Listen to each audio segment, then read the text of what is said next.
સત્સંગત્વે નિસંગત્વમ, નિસંગત્વે નિર્મોહત્વમ, નિર્મોહત્વે નિશ્ચલતત્વમ, નિશ્ચલતત્વે જીવન મુક્તિ. સત્સંગ જીવન મુક્તિ અપાવનાર છે.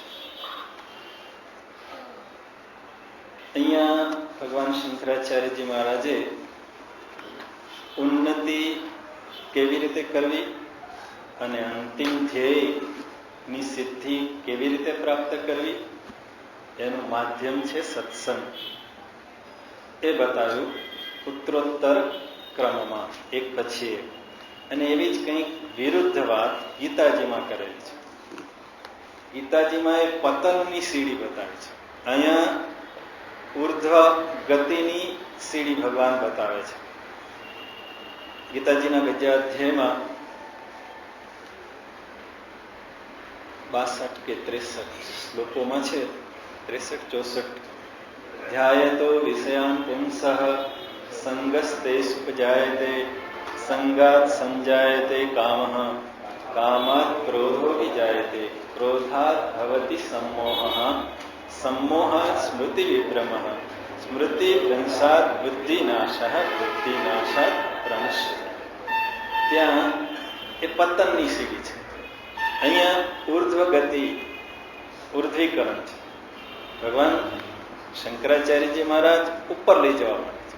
ત્યાં ભગવાન અર્જુનજીને કહે છે સ્થિત પ્રજ્ઞાના લક્ષણો દર્શાવતા કે આ વિષયોનું ધ્યાન કરવાથી ધ્યાયતો વિષયાન પુંસઃ, ત્યાં સંગ છે. અહીંયા સત્સંગ છે, ત્યાં દુઃસંગ છે. વિષયોનું ધ્યાન, એનો સંગ થાય. ધ્યાયતો વિષયાન પુંસઃ, પુંસઃ એટલે મનુષ્ય. મનુષ્ય એ વિષયોનું ધ્યાન કરે તો ધ્યાન કરવાથી શું થાય છે? ધ્યાયતો વિષયાન પુંસઃ સંગ, સંગ કરવાની ઈચ્છા થાય. એમનો એ વિષયને મેળવવાની ઈચ્છા નથી થતી કોઈને પણ વારંવાર એ વિષયનું ધ્યાન. એટલે તો જાહેરાતો આપે ને વારંવાર કે આપણી સામે આવે. થોડી વારે સિરિયલ જોઈએ કે પિક્ચર જોઈએ કે જે કંઈ જોતા હોય તો 5 મિનિટ આવે ને 10 મિનિટ જાહેરાત આવે. એને જાહેરાતમાં શું કરે? વારંવાર એકની એક વાત બતાવે. એટલે મને એવું થાય કે લાવ ને જરાક એકવાર લઉં, એકવાર જોઉં. એટલે વારંવાર ધ્યાન એટલે સંગ કરવાની ઈચ્છા. અને સંગ કરે સંગાત સંજાયતે કામઃ, એ કામના વધારે તીવ્ર થાય. એકવાર મળ્યું, થોડુંક સુખ થયું તો કે હજી વધારે મેળવી લઉં, વધારે લઉં. એટલે કામના. કામાત ક્રોધ, જો કામનાની પૂર્તિમાં કોઈ અવરોધ થાય તો ક્રોધ. અને ક્રોધ એ વિવેક રહેવા દે નહીં, બુદ્ધિથી યોગ્ય વિચાર થાય નહીં.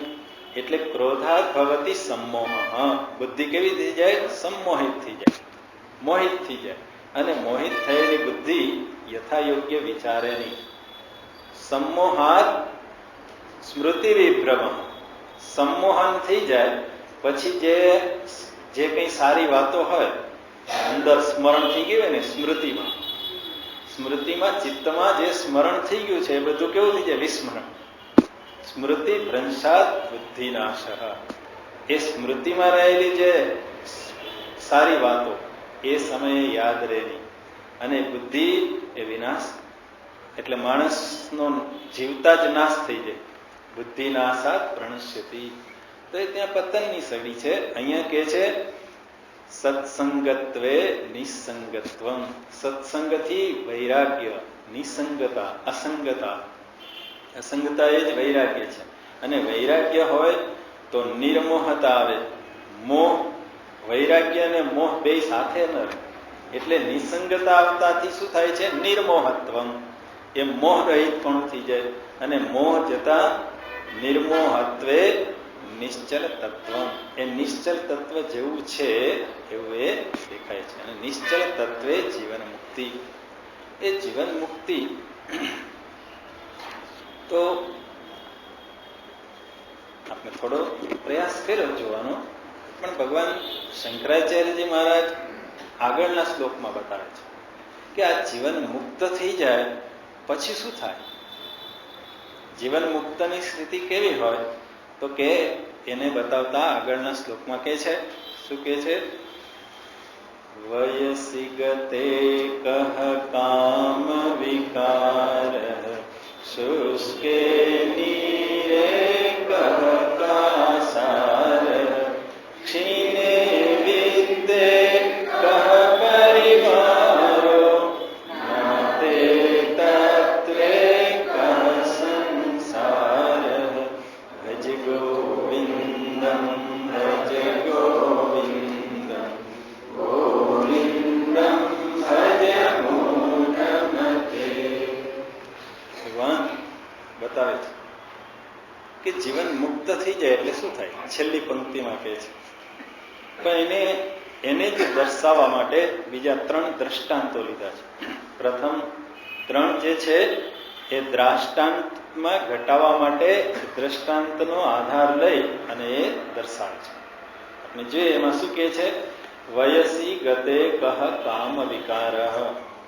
વયસી ગતે, વય એટલે ઉંમર થતા વયસી ગતે સતી, સતી સપ્તમીનો પ્રયોગ છે અહીંયા 4 વાક્યોમાં કે આવું થાય ત્યારે આવું થાય, આવું થાય તો આવું થાય. સતી સપ્તમી શું બતાવે છે? આવું થશે ત્યારે આવું થશે. વયસી ગતે કહ કામ વિકાર. વયસી ગતે સતી કામ વિકાર ન, ત્યારે કામ વિકાર થતો નથી. એટલે ઉત્પન્ન થતો નથી એવું નથી, તૃષ્ણા તો રહે છે, પણ એ ઈચ્છાની પૂર્તિ કરવા માટે આ શરીર હવે સક્ષમ રહ્યું નહીં, સામર્થ્ય હણાઈ ગયું. ભર્તૃહરિજી તો કે છે ને, તૃષ્ણા ન જીર્ણા વયમેવ જીર્ણા. તૃષ્ણા જીર્ણ નથી થતી. અહીં તો કે કામ વિકાર ઉત્પન્ન નથી થતો. કામ વિકાર ઉત્પન્ન તો થાય છે, પણ એ કામને ભોગવવાનું સામર્થ્ય રહેતું નથી. એ અર્થ અહીં લેવાનો છે. નહીં તો આપણે કહીએ કે આવું તો કેમ શક્ય બને, ભગવાન શંકરાચાર્યજી આવું કેમ કહ્યું? પણ એવો અર્થ નથી કર્યો કે ઈચ્છાઓ એને ઉત્પન્ન ન થાય, કામના એના મનમાં પ્રગટ ન થાય. પણ મનમાં કામના પ્રગટ થાય, પણ આ શરીર એ કામની તૃપ્તિ કરવાને જાય તો પછી એને પીડા થાય કે ભાવતું ભોજન સામે આવી જાય ને ખાઈ લે, પછી તો કે આ નહોતું ખાવું ને ખવાઈ ગયું, તકલીફ કરે. એટલે ઉંમર થતા જેમ ઉંમર વીતે, વયસી ગતે સતી, આ ઉંમર ચાલી જાય, યુવાની ચાલી જાય. વયસી ગતે એટલે અહીંયા યુવાની. યુવાની હોય તો કામ ઉપભોગ એ કરી શકે. એટલે કરી શકે મીન્સ આ શરીર એને પચાવવા માટે કેવું છે? સામર્થ્યવાન છે, સમર્થ છે કે ગમે તે ખાધું પીધું પણ એ હજમ થઈ જાય, પચી જાય. પણ જેમ ઉંમર યુવાની, જવાની એ જવાની જતી રહે, પછી એ કામ વિકાર ઉત્પન્ન થાય, પણ એને સંતોષી શકે નહીં. કરવા જાય તો તકલીફ કરે. એટલે અહીં કે છે યુવાની ચાલી જાય તો ત્યારે ગમે તેટલી ભોગની લાલસા હોય, ઇન્દ્રિયો એને સહાયભૂત થતી નથી. આ ઇન્દ્રિયો એને સહાય કરનારી નથી. એટલે આ કામ વૃત્તિ જે છે એ ત્યારે જ એ સંતોષી શકે છે કે જ્યારે યુવાન છે. પણ 70, 75, 80 વર્ષ થાય પછી તો કે એ ઈચ્છાઓ પણ આ શરીરના ભોગ માણવાની એ શરીર પણ સમર્થ રહેતું નથી.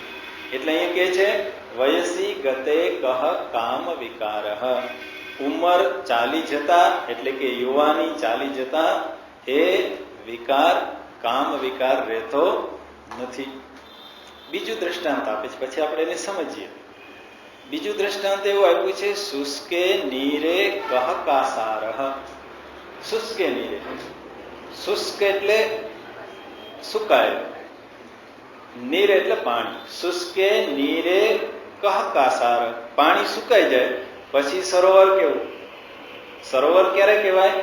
તો કે પાણીથી ભરેલું હોય અને એમાં એ જે તરંગો ઉઠતા હોય અને એ સૌંદર્ય હું માણું તો કે ને અહીં કયું તળાવ છે?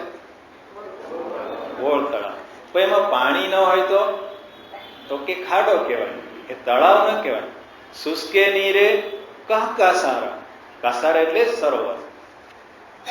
કે પાણી સુકાઈ જાય પછી સરોવર રહેતું નથી. ભલે આપણે શબ્દ પ્રયોગ કરીએ છીએ કે આ બોળ તળાવ, પાણી વગરનું એ તળાવ કહેવાય નહીં, એ તો ખાડો કહેવાય.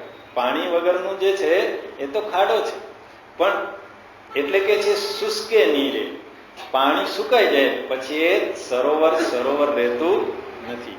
ઉંમર પૂરી થતા, યુવાની ચાલી જતા કામ વિકાર રહેતો નથી. પાણી સુકાઈ જાય સરોવરનું અસ્તિત્વ રહેતું નથી, ખાડો કહેવાય છે. ત્રીજું દ્રષ્ટાંત આપે છે, એમાં એ બતાવતા શું કે છે? ક્ષીણે વિત્તે કહ પરિવારો. ક્ષીણ વિત્તે, વિત્ત એટલે ધન, સંપત્તિ. એ ક્ષીણ થઈ જાય એટલે નાશ, ઓછી થઈ જાય, નાશ થઈ જાય. તો પછી ક્ષીણે વિત્તે કહ પરિવાર, તો પરિવાર ક્યાં રહે? પરિવાર રહે નહીં. પરિવાર રહે નહીં મીન્સ પરિવાર નાશ પામી જાય એવું નહીં, પણ પરિવાર એને જે માનપાન આપતું તો એ માનપાન બધું જતું રહ્યું. એટલે પરિવાર હવે મુખ ફેરવી લે. આને વાલે કી બોલબાલા, જાને વાલે કા મુખ કાલા. હવે જે વિત્ત ઉપાર્જન કરવાને આવી ગયો બીજો, તો કે હવે એ આપણે જોયું હતું ને આગળ, મૂઢ જહી ધનાગમ તૃષ્ણ, કે જ્યાં સુધી એટલે નાણાં હોય તો ના થાલા, નાણાં વગરનો એટલે એને માન સન્માન મળતું નથી. ક્યાં સુધી મળે છે? તો કે વિત્ત ઉપાર્જન શક્તિ એની અંદર છે ત્યાં સુધી પરિવારના જનો એને વીંટળાઈને રહે છે. એટલે ખાલી ધન નહીં, પણ ધન દ્વારા એ કે છે સંપત્તિ, કીર્તિ, સત્તા, આ બધા. અને સત્તા હોય તો જ એની વાહ કરે ને બધા, કે આ પ્રધાન છે, આ સંસદ સભ્ય છે, આ ધારાસભ્ય છે. એને એ પણ એ જે ખુરશીમાંથી ઉતરી જાય તો કે હવે ક્યાં છે? એટલે ઘણી વ્યક્તિ તો એવી હોય કે અમે તો હંમેશા શાસક પક્ષમાં જ રહીએ. કોણ છે? તો કે એ શાસક પક્ષમાં જ હોય. પક્ષ ભલે બદલાઈ જાય પણ અમારો પક્ષ કયો? તો કે વિરોધ પક્ષ નહીં, શાસક પક્ષ. એટલે ગમે તેમ કરીને ખુરશી ઉપર આવી જાય. એટલે એ ટોપી બદલી લે. અત્યારે તો ટોપી ગઈ છે, પણ રાજકારણ પેલા તો બધા ટોપી પહેરતા ને, એટલે કે ટોપી બદલી લે. જે પક્ષ શાસકમાં આવે એના પક્ષમાં એ જતા રહે. એટલે जिसके तड़ में लड्डू इसके तड़ में हम. એટલે પરિવારજનો, સગા સંબંધીઓ, સ્નેહીઓ ક્યાં સુધી વીંટળાઈને રહે છે? ક્યાં સુધી વાહ કરે છે? ક્યાં સુધી માન પાન આપે છે? તો કે જ્યાં સુધી આ વિત્ત ઉપાર્જન કરવાની શક્તિ છે અને વિત્ત છે ત્યાં સુધી. વિત્ત એટલે આપણે જોયું હતું, માનુષ વિત્ત, દેવ વિત્ત, બે પ્રકારના વિત્ત છે. ધન, સંપત્તિ. માનુષ વિત્ત એટલે આ લોકની સર્વ કઈ સંપત્તિને કહેવાય, મુંડક ઉપનિષદમાં આવે છે માનુષ વિત્ત. અને દેવ વિત્ત એટલે આ લોક સિવાયના અન્ય લોકનું સુખ, સંપત્તિ, સમૃદ્ધિ, એ દેવ વિત્ત છે. તો એ માનુષ વિત્તથી યુક્ત હોય તો લોકો એની સરભરા કરે, માનપાન આપે. એટલે કે છે ક્ષીણે વિત્તે કહ પરિવાર. એ ધનનો ક્ષય થઈ જાય, નાશ પામે, તો પછી સ્વજનો, સંબંધીઓ ઉભા રહેતા નથી. કે હવે તો એની પાસે ક્યાં કઈ આપણને મળે એવું તો છે નહીં, એટલે હવે એની સાથે ઉભા રહે નહીં. એટલે ઘર અને ગામ જે આપણી પાછળ ઘેલું થતું હતું, એ ઘેલું થવાના મૂળમાં શું હતું?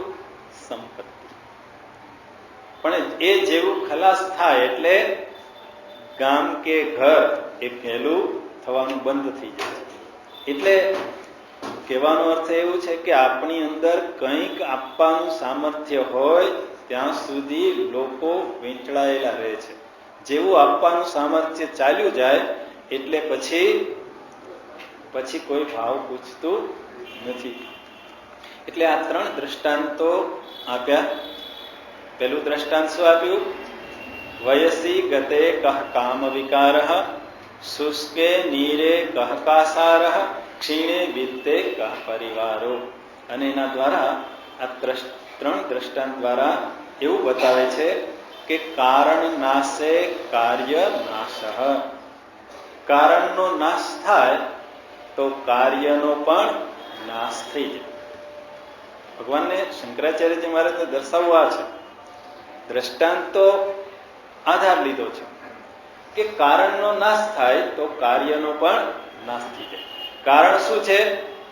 કામનાની પૂર્તિ, ઉપભોગોની પૂર્તિ અર્થે ઉંમર, યુવાન.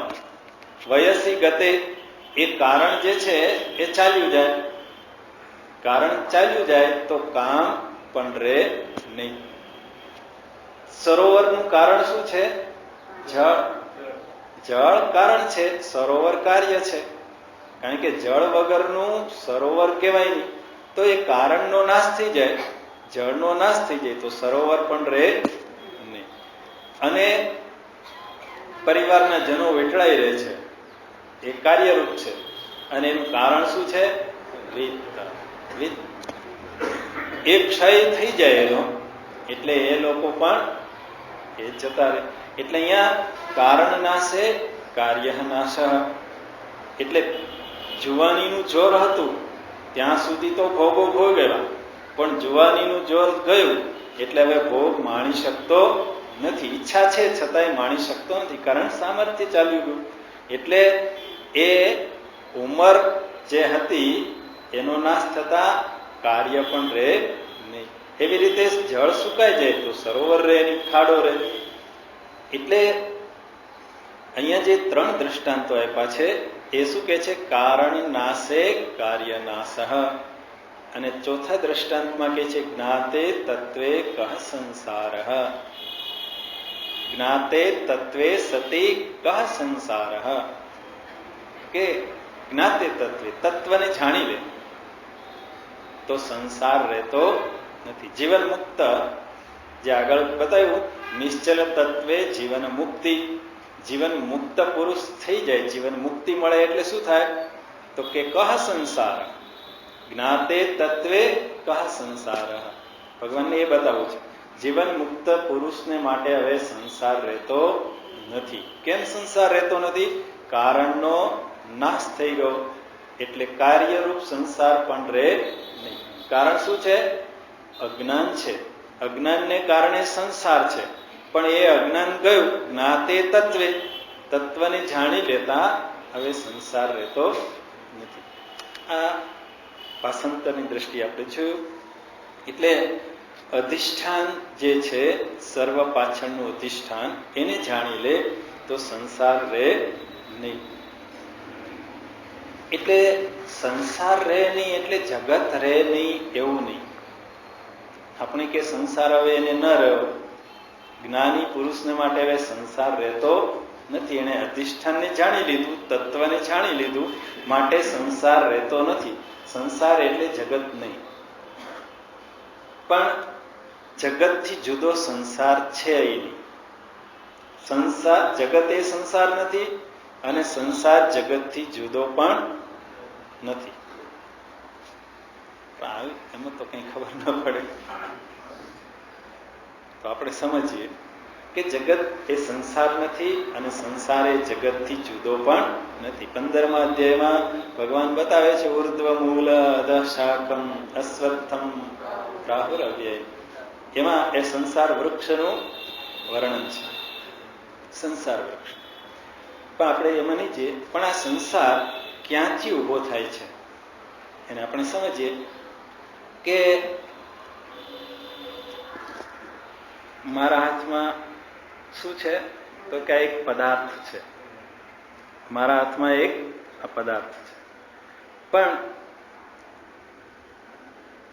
એની અંદર જે કંઈ બધા જાણે છે, મોબાઈલ છે અથવા ઘડિયાળ હોય કે જે કંઈ હોય, વસ્ત્ર છે, તો એ સર્વને કોઈને માટે એ કેવું છે? પદાર્થ છે. વસ્તુ જે છે એ શું છે? પદાર્થ છે. પદસ્ય અર્થ પદાર્થ, એનો પોતાનો અર્થ છે. કે આ મોબાઈલ છે, ઘડિયાળ હોય તો ઘડિયાળનો અર્થ છે પદસ્ય અર્થ પદાર્થ. એનું આ માઇક્રોફોન તો એ પદ, એનો અર્થ છે. વસ્ત્ર પદસ્ય અર્થ પદાર્થ. તો જે કંઈ વસ્તુ છે, અહીંયા આપણે આ લઈએ મોબાઈલ છે, તો મોબાઈલની અંદર જે ગીત આવતા હોય એમાં આપણે ફોટો પાડી શકીએ, એમાં રેકોર્ડિંગ કરી શકીએ, એમાં કોઈનો ફોન રિસીવ કરી શકીએ, ફોન કરી શકીએ. આ બધું જે છે એ બધું છે, એને જાણું છું. પણ આ પદાર્થ છે, અને એ પદાર્થ શું છે? ઈશ્વરની સૃષ્ટિ છે. ઈશ્વરની સૃષ્ટિ પદાર્થોની બનેલી છે. આ સૃષ્ટિમાં, આ જગતમાં જે કંઈ દેખાય છે એ કેવું છે? પદાર્થ. પદાર્થ એટલે શું? પદસ્ય અર્થ પદાર્થ. એ પદ, જે વસ્તુ છે એને કોઈ નામ છે. પદસ્ય એ પદાર્થોનું બનેલું જગત છે. અને એ પદાર્થ જે છે, તમે જુઓ છો, હું જોઉં છું, બધાને માટે એક સરખું છે. પણ એ પદાર્થ મારા માટે વિષય બની જાય છે. ક્યારે વિષય બની જાય છે? તો કે એની સાથે હું જોડાઈ જાઉં છું ત્યારે છે. તો એ પદાર્થ, ઈશ્વર સૃષ્ટિ પદાર્થોની બનેલી છે. પણ હવે આ હું આમ બતાવતો હોય ને મારા હાથમાંથી આ પડી જાય અને આનું જે સ્ક્રીન છે એ ફૂટી જાય, તૂટી જાય, તો તમને શું થાય? કે અમને શું લેવા દેવા, અમને કાંઈ ન થાય. અમે તો કે આમ કદાચ એમ થાય કે પડી ગયો, બીજું એનાથી વિશેષ કાંઈ થાય નહીં. પણ મને શું થાય? અરે રે, હા આટલો મોંઘો આ મોબાઈલ પડી ગયો, તૂટી ગયો, ફૂટી ગયો. હવે ત્યારે થઈ જાય છે એવું કે એ ત્યારે પદાર્થ રહેતો નથી. કોના માટે? મારા માટે. તમારા માટે તો એ પદાર્થનો પદાર્થ જ રહ્યો. એટલે તમને કંઈ અસર કરી નહીં. કે આપણે શું, આપણું તો કંઈ છે નહીં, આપણું તૂટ્યું નથી, આપણું ફૂટ્યું નથી, આપણું ગયું નથી. પણ મારા માટે એ પદાર્થ શું થઈ ગયો? તો કે વિષય થઈ ગયો. કેમ વિષય થઈ ગયો? તો કે મેં એને પદાર્થ રહેવા દીધો નહીં. મેં એને વિષિનોતિ બધનાતિ ઇતિ વિષય, વિષિનોતિ બધનાતિ ઇતિ વિષય, જે મને સારી રીતે એમાં બાંધી દે એ વિષય. ઈશ્વરની સૃષ્ટિ પદાર્થોની છે, મને બાંધતી નથી. પણ જ્યારે હું એને વિષય બનાવી દઉં છું ત્યારે મારા માટે એ સંસાર થાય છે. બંધન એટલે સંસાર છે.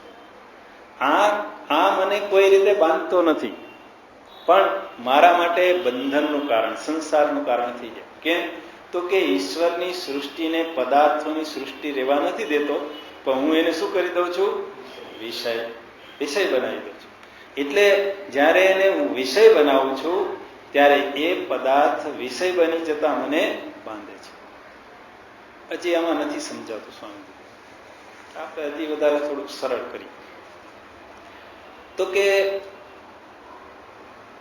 આ પદાર્થ છે, તમે એમાં કંઈ બીજું વિશેષ જોડતા નથી, પણ હું એમાં વિશેષ જોડી દઉં છું.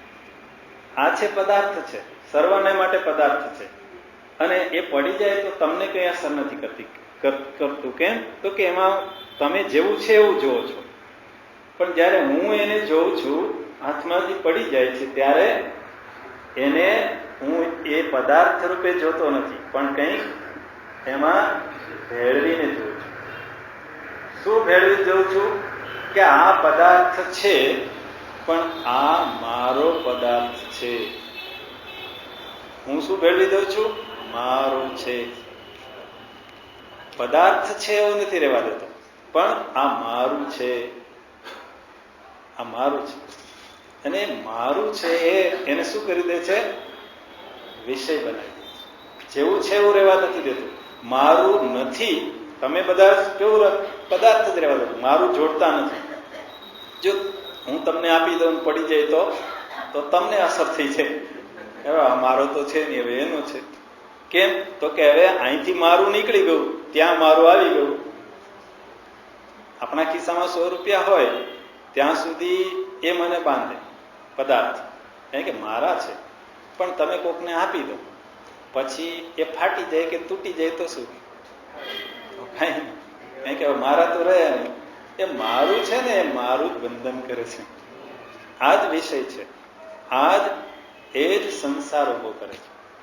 ખાલી મારું નહીં. અહમ મમ, અહમ મમ આ ભાવ જે છે એ પદાર્થની અંદર હું આ બે ભેળવી દઉં છું, અને એ પદાર્થ ન રહેતા શું થઈ જાય છે? વિષય થઈ જાય છે. અને એ વિષય થાય છે પછી મને બંધન કરતા થાય. એમાં કંઈક થાય, એમાં ઘટાડો થાય, વૃદ્ધિ થાય તોય કંઈક થાય, ઘટાડો થાય તોય થાય, એમાં તિરાડ પડે, નાશ થાય, ક્ષય થાય તો મને અસર કરે. કેમ અસર કરી? પણ એનું એ પદાર્થ બીજા પાસે જાય ને એમાં ગમે તે થાય તો મને અસર કરે. કેમ? તો એની અંદર અહમ અને મમ એ હું જોડી દઉં છું.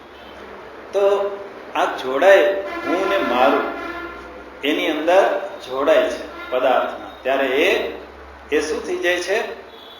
સંસાર. સંસાર થઈ જાય છે. ત્યાં સુધી એ સંસાર રહેતો નથી. એટલે સંસાર રહેતો નથી એટલે, અને સંસાર કેમ થઈ જાય છે? મારા સુખનું હું સાધન બનાવી દઉં છું. બીજું એમાં શું ભેળવી દઉં છું કે આ વસ્તુ મારી છે અને મારા સુખનું એ સાધન છે. મારા સુખનું સાધન છે એટલે મારી પાસે જ રહેવું જોઈએ, હું જેનો ઉપયોગ કરવો જોઈએ. એ બંધન ઊભું કરે. પણ જો એ જાણી લે, શું જાણી લે? જ્ઞાતે તત્વે કહ સંસાર. શું જાણી લે? તો કે આ સંસાર આ જ છે, આ અહમ મમ એ જ સંસાર છે. એ જાણી લે અને એનાથી એ મુક્ત થઈ જાય તો પછી સંસાર રહે નહીં. પછી સંસાર ના રહે. જ્ઞાતે તત્વે કહ સંસાર. હજી આપણે એને સમજીએ. એટલે શું થાય છે કે માલિકી ભાવ એ જ સંસાર ઉભો કરે છે. અહમ મમ દ્વારા શું થાય છે? હું અને મારું એ શું કરી દે? હવે આ મારો એટલે હવે બીજા પાસે જાય તો એ મને એ તકલીફ કરનારો થાય. એટલે આ માલિકી ભાવ એ જ સંસાર ઉભો કરે છે. પણ વિચાર કરીએ તો આપણે વિચારણા કરી હતી કે માલિકી ભાવ ક્યાં આપણે સ્થાપી શકીએ? માલિકી ભાવ સ્થાપી શકતા નથી. પછી આગળ વિચારણા કરીએ. જ્ઞાતે તત્વે કહ સંસાર. એને જાણી લો તો પછી સંસાર રહેતો નથી. સંસાર શું છે? અહમ મમ ભાવ. આ સંસાર છે. અને અહીં સમજવાનું એવું છે કે તત્વને જાણી લેવું એટલે અહંકાર અને મમકારથી મુક્ત થવું. એ જ બીજા અર્થમાં કહેવાય તત્વની અનુભૂતિ કરવી. એ અહમ અને મમથી છૂટો ન થાવ ત્યાં સુધી એ તત્વને જાણી ન શકું. તત્વને જાણતાની સાથે શું થાય છે? સંસાર રહેતો નથી. સંસાર રહેતો નથી એટલે જગત રહેતું નથી એવું નહીં. આપણે એને જરાક સમજીએ પછી આગળ જઈએ. એનો અર્થ એવો છે કે જ્ઞાની પુરુષને આ જગત આપણે જે સમજીએ છીએ શું? તો કે જ્ઞાની આ તત્વનું જ્ઞાન થઈ જાય પછી એને સંસાર રહે નહીં. એટલે જ્ઞાની પુરુષને હવે પછી સંસાર ન રહે. સંસાર રહે નહીં એટલે શું? તો કે જગત ન રહે એવું. જગત તો રહે, કારણ કે જગતમાં એ જીવે છે એટલે જગત નથી એવું નથી. પણ આપણે એવું સમજી લઈએ છીએ કે એને જગત દેખાશે જ નહીં, અથવા તો આપણે એવું સમજી લઈએ કે મારા કરતા એને કંઈક જુદું દેખાશે. જેમ શીર્ષાસન કરે તો જગત જુદું દેખાય ને. શીર્ષાસન કરીને જગતને જુએ તો જગત જુદું દેખાય. એમ આવા જ્ઞાનીએ શીર્ષાસન કર્યું. શું? તત્વને જાણવાનું. એટલે હવે એને જગત કેવું દેખાય? તો કે જુદું દેખાય. એવું થાય નહીં. એવું ના બને. એટલે જગત જે છે જેવું મને દેખાય છે એવું એને દેખાય. એટલે જ્ઞાનીનું જગત એવું બદલાઈ જતું નથી. મને જણાય છે, દેખાય છે, જણાય છે એટલે દેખાય છે એવું એને દેખાય. જો આ ચિત્રને હું જોઉં તો તમને જેવું ચિત્ર દેખાય છે એવું જ જે જ્ઞાની પુરુષ હોય એ જોવે તો એને શું દેખાય? તો કે એ જ ચિત્ર દેખાય. આ ચિત્ર એને જુદું ન દેખાય. એને કેવું દેખાય? તો કે જેવું છે એવું દેખાય, જગત જુદું ન દેખાય. તો પછી આપણને એવું થાય કે આમાં કઈ ફેર તો પડતો નથી. મને જેવું જગત દેખાય એવું એને દેખાય. તો પછી આ નકામી માથાકૂટ શું કરવી? ચટણી વાટ વાટ વાટ વાટ કે દરરોજ સત્સંગ કરો, મનન કરો, નિધિધ્યાસન કરો. જો એવું ને એવું રહેતું હોય જગત, મને દેખાય એવું એને દેખાય, તો એમાં ફેર તો કઈ પડતો નથી. તો કે ના, એવું પણ છે. દેખાય છે સરખું, પણ બંનેની સમજદારી જુદી છે. સમજદારીમાં ભેદ છે, આસમાન જમીનનો ભેદ છે.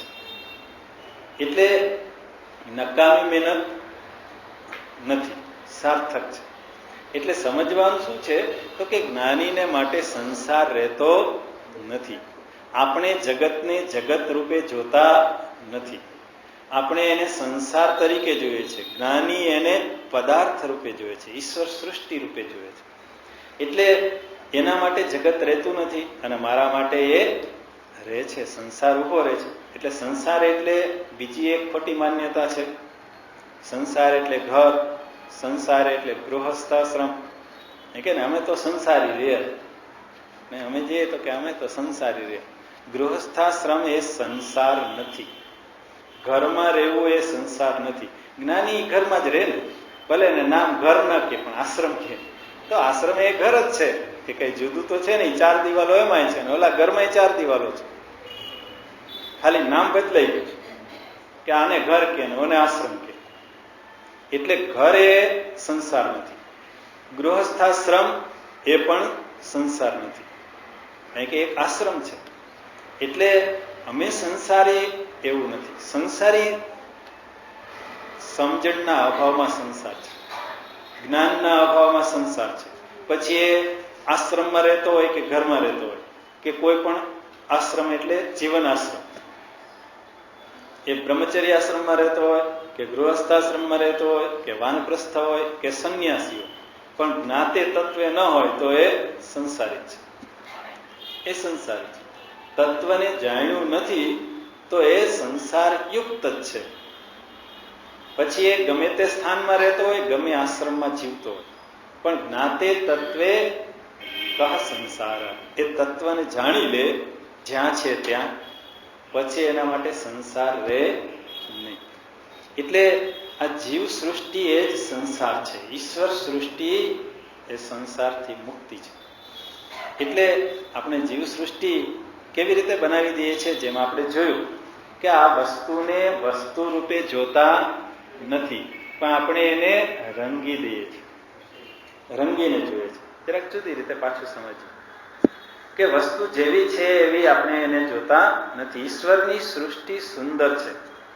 એ ઈશ્વર સૃષ્ટિ સંસાર નથી, પણ એ ઈશ્વર સૃષ્ટિને હું જીવ સૃષ્ટિ બનાવી દઉં છું. જીવ એટલે એ ત્યારે સંસાર થઈ જાય છે. એટલે સંસાર એટલે શું? તો કે એમાં એક જગ્યાએ એવું કહ્યું છે, સંસાર એટલે તમારા મોહે જે જાણ્યું, વ્યક્તિગત છે સંસાર. આપણો જે મોહ છે એના દ્વારા એને જાણ્યું. આ પદાર્થ છે એને પદાર્થ રૂપે ન જાણ્યું, પણ કઈ રીતે જાણ્યું?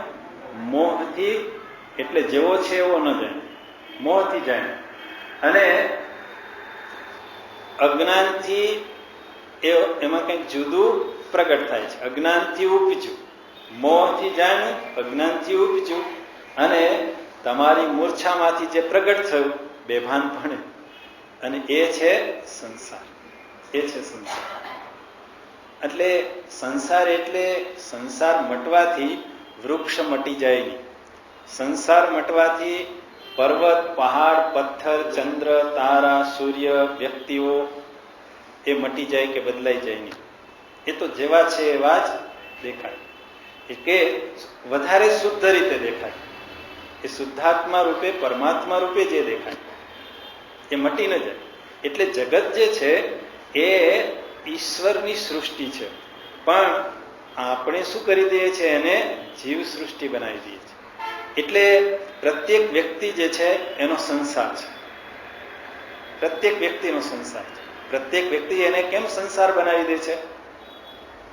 તો કે એને મોહથી એને પોતાના સંસાર જે છે એ પોતાના મનની મૂર્છા છે, મનનો મોહ છે, મનનું અજ્ઞાન છે, મનની આસક્તિ છે, એ જ એનો સંસાર છે. સંસાર ક્યાં છે? મનથી છે. એટલે આ સંસાર કેવી રીતે થાય છે? તો કે હું એને રંગી દઉં છું. પુત્ર હોય, ધારો કે દાખલા તરીકે આપણે જોઈએ ઈશ્વર સૃષ્ટિને આપણે રંગીને એક જીવ સૃષ્ટિ બનાવી દઈએ છીએ. કેવી રીતે? તો કે ઈશ્વરની સૃષ્ટિમાં એક પુત્ર હોય તો એ પુત્ર એક મનુષ્ય છે, એક જીવ છે. જેમ આ એક જીવ છે એમ એક જીવ છે, એમ પુત્ર તરીકે જેને હું માનું છું એ શું છે? એક જીવ છે. એક જીવ છે અથવા તો એક મનુષ્ય છે. પછી એ સ્ત્રી હોય કે પુરુષ હોય, જે હોય, તો એ જીવ છે, એ મનુષ્ય છે. પણ સંસારી વ્યક્તિ જે છે એ શું કરશે? તો કે એમાં ઈશ્વર સૃષ્ટિ એમાં નહીં રહેવાની. આ શું છે? આ મનુષ્ય છે, પણ એમાં એ ભાવ શું કરશે? પોતે જોવે છે કઈ રીતે? આ મારો પુત્ર છે. આ મનુષ્ય છે એવું નહીં જોવે, પણ એ શું રંગીને જોવે છે? આ મારો પુત્ર છે, આ મારી પુત્રી છે, આ મારું ધન છે, આ મારી સત્તા છે. આ બધું એ શું કરે છે? એ શું છે? ઈશ્વરે સર્જન કરેલા પદાર્થો છે. પણ એ પદાર્થમાં હું શું કરી દઉં છું? આ મારું છે, આ મારું છે. એ રીતે એને સંસાર ઉભો કર્યો. પણ જ્ઞાની શું કરે છે? એમાંથી આ બે શબ્દને હટાવી દે છે. આ મારું છે, આમ તો એક હું ને મારું હટાવે છે. બે શબ્દ એટલે અને બાકી શું રહે? એમાં આ મારું છે, એમાંથી મારું હટી જાય તો શું રહે? આ છે. તો આ છે, જે આ છે, આ છે, આ છે, આ છે, એ શું છે? ઈશ્વર સૃષ્ટિ છે. પણ એમાં સંસાર કેમ આવી જાય છે? આ મારું છે. એમાં વચ્ચે આવી જાય છે આ મારું છે. આ મનુષ્ય છે, પણ આ મનુષ્ય કોણ છે? તો કે મારો પુત્ર છે. એટલે એમાં જે મારું, હું ને મારું આવે છે, મમત્વ, એ મમત્વ જે છે એ જીવ સૃષ્ટિ ઊભી કરી દે છે. જીવ પોતે એમાં મમત્વ મૂકે છે. મમત્વ એટલે મારાપણું, અહમ એટલે હું છું. પછી એમાં મમત્વ આવી જાય પછી શું થઈ જાય? તો કે એ હું થઈ જાય. મમત્વ આવે પછી શું થાય છે? હું ભાવ થઈ જાય છે. એટલે પુત્રે પુષ્ટે અહમ પુષ્ટ, પુત્રે નષ્ટે અહમ નષ્ટ. એનો નાશ થાય તો મારો જાણે કે નાશ થઈ જાય. એનો એ પુષ્ટ થાય તો હું પુષ્ટ થઈ જાઉં. કેમ?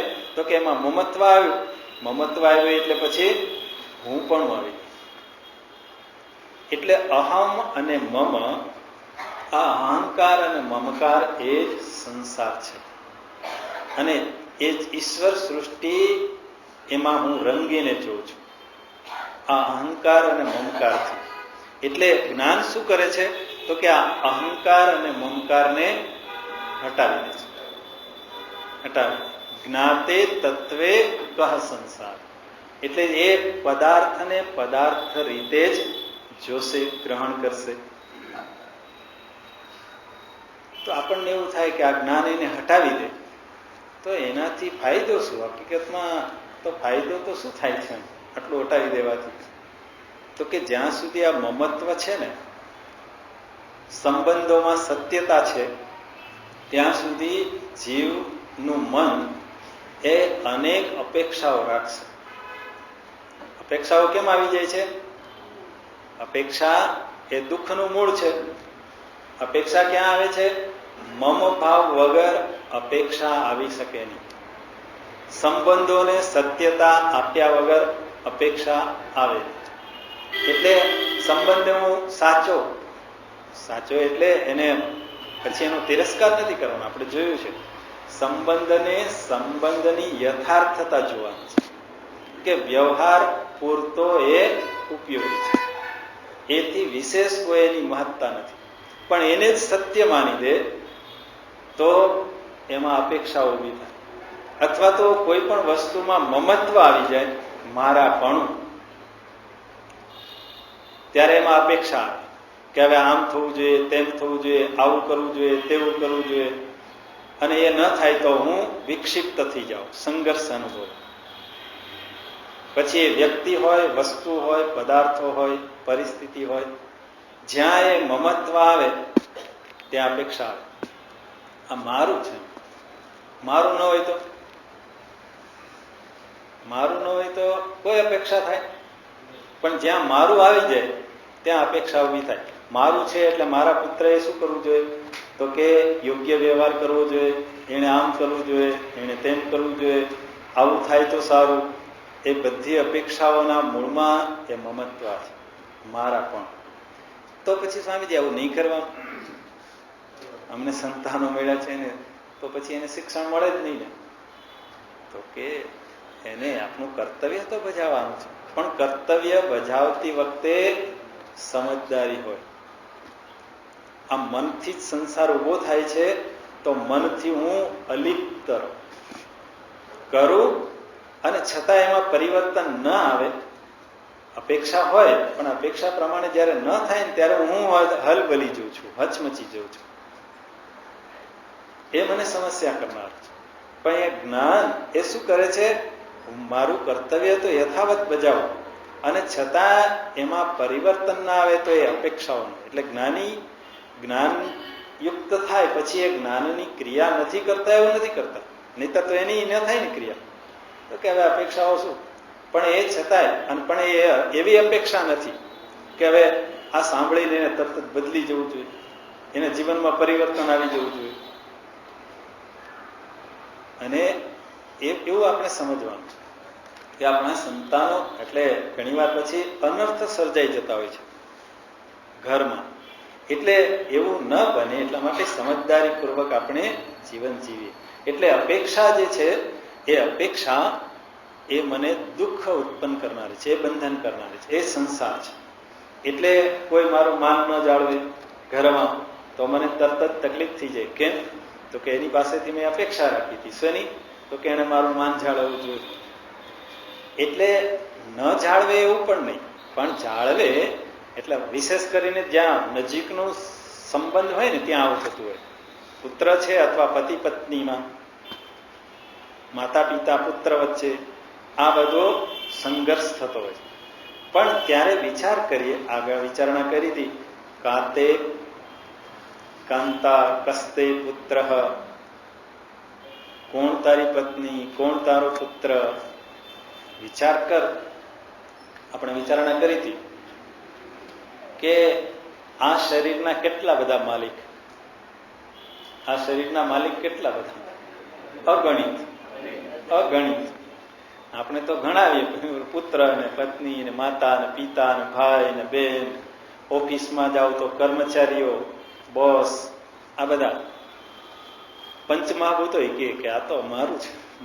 પૃથ્વી કે જળ કે અગ્નિ કે કારણ કે એ બધાથી બનેલું છે, એ કે મારું છે. અંદર અંદર ઓલા અનેક સૂક્ષ્મ જીવાણુ છે, એ કે મારું છે. એટલે કેટલા બધા માલિક. એટલે વાસ્તવમાં એ કોણ છે, કોનું છે? ઈશ્વરનું છે. ઈશ્વરનું આ સર્જન છે. બધા માલિક એટલે કોઈ માલિક નહીં, અને કોઈ માલિક નહીં એટલે રાષ્ટ્રની સંપત્તિ થઈ ગઈ. ઈશ્વરની, ઈશ્વરની સંપત્તિ છે. જેના અનેક માલિક હોય, કોઈ એનું માલિક, તો એ ઈશ્વર સૃષ્ટિ છે. પણ હું એને રંગીને જોઈ દઉં છું એટલે સંસાર થઈ જાય છે. પણ સમજદારીથી એમાંથી હું બહાર નીકળી શકું. તો આ સંસારમાંથી છૂટવા માટે શું કરવાનું છે? મારાપણામાંથી છૂટી જવું. મારાપણામાંથી છૂટી જવા માટે શું કરવાનું? તો કે જ્યાં મારાપણું છૂટી જાય તો દુરાગ્રહ રહે નહીં. આગ્રહ રહેવો જોઈએ, દુરાગ્રહ નહીં. આપણે તો દુરાગ્રહ રહે, એ દુરાગ્રહ રહે નહીં. અપેક્ષાઓ છૂટી જાય અને એને કારણે જે દુઃખ અને વિક્ષેપ આપણા જીવનમાં આવતું હોય એનાથી હું મુક્ત થઈ શકું. અને પછી એક એ સૃષ્ટિને જ્યારે જો, ત્યારે એ સૃષ્ટિ કેવી છે? ઈશ્વરની સૃષ્ટિ.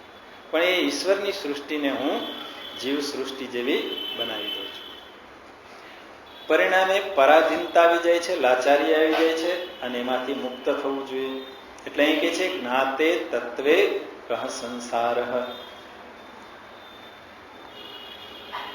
અને આ સંસાર એટલે સંસારનો એક ખ્યાલ આપણો એવો છે કે ઘરમાં રહેવું, પતિ પત્ની તરીકે ગૃહસ્થાશ્રમમાં રહેવું, બાળકો હોવા, આ બધું શું છે? સંસાર. પણ એ સંસાર નથી.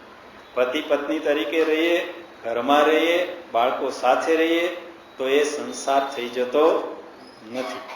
પણ એ ગૃહસ્થાશ્રમમાં જ્યારે અહમ ને મમ ભાવ જોડાઈ જાય છે, અપેક્ષાઓ આવી જાય છે, એને સત્યતા આપી દઉં છું, ત્યારે એ સંસાર બની જાય છે. એટલે ઈશ્વર સૃષ્ટિનું દર્શન મારે કરવાનું છે, જીવ સૃષ્ટિનું દર્શન કરવું. અને રાગદ્વેષના ચશ્માથી રંગી અને હું એ ઈશ્વરની સૃષ્ટિને જોઉં છું. બીજી દ્રષ્ટિ કરીએ, શું કરીએ છે? મારા પણ ક્યારે આવી જાય છે?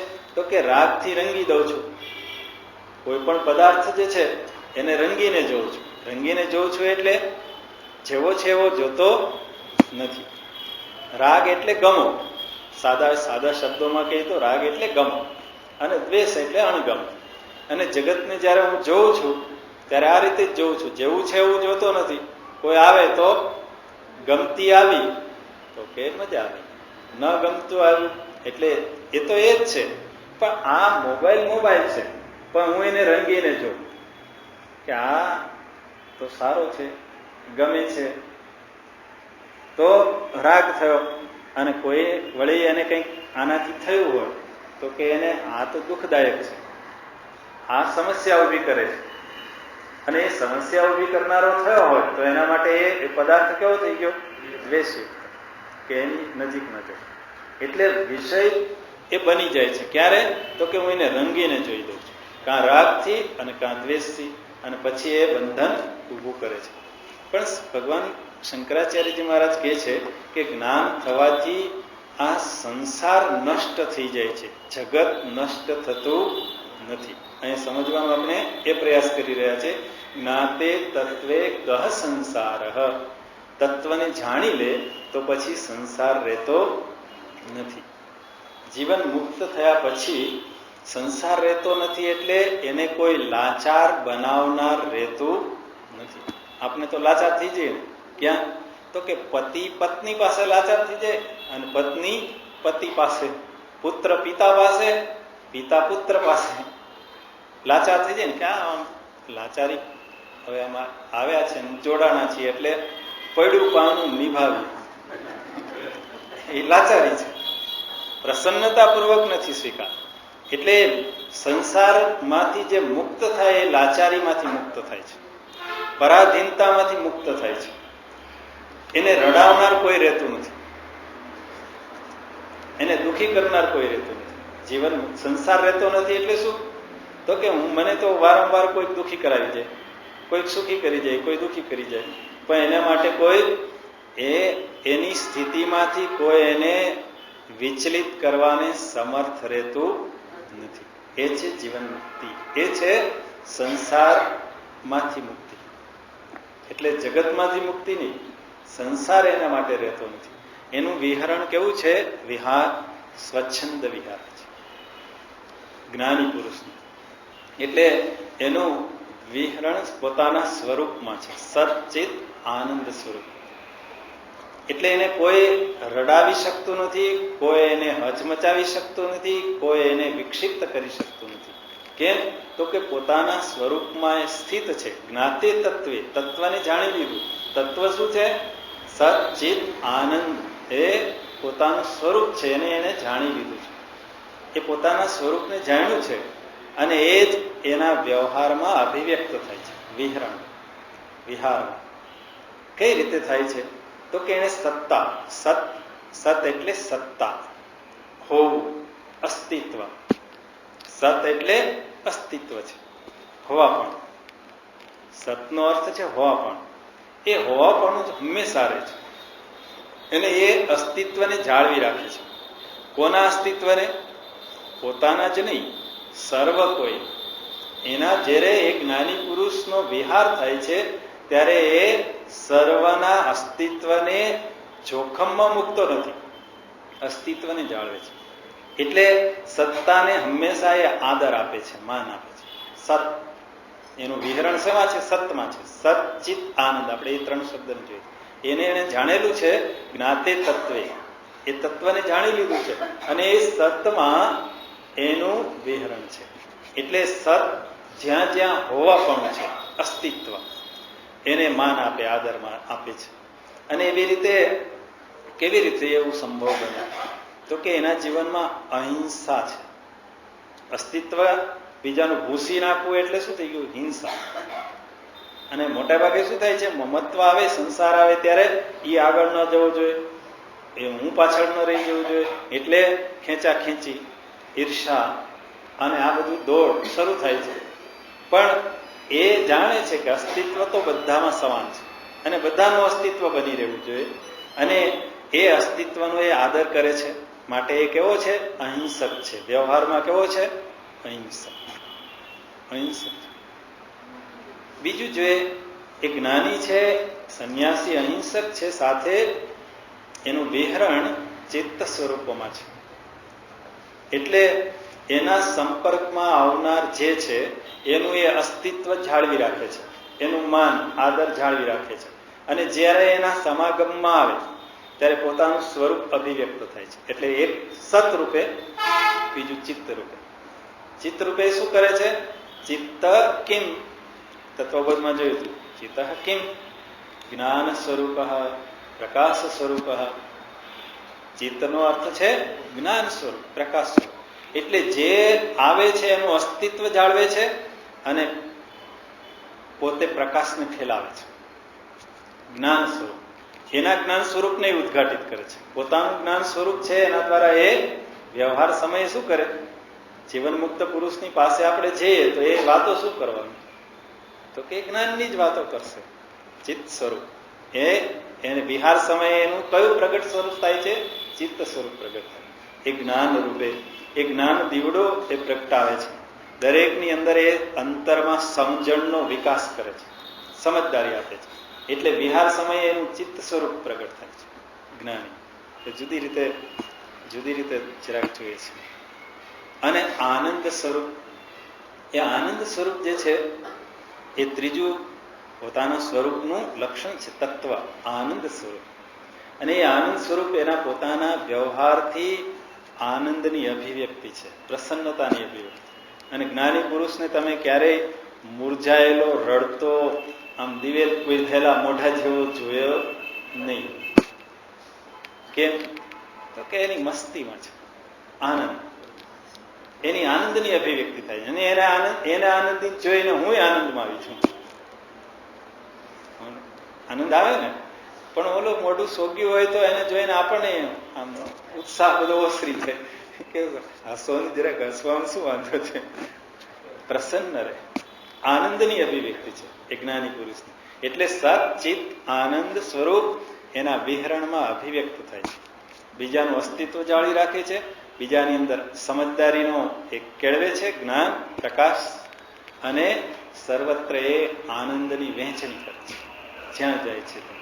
તો એ આ જ્ઞાની પુરુષને માટે સંસાર રહેતો નથી. એને નિત્યમાં સ્થિતિ છે. ક્યાં? સચ્ચિત આનંદમાં. એટલે એના માટે એ સંસાર રહેતો નથી. જ્ઞાતે તત્વે કહ સંસાર.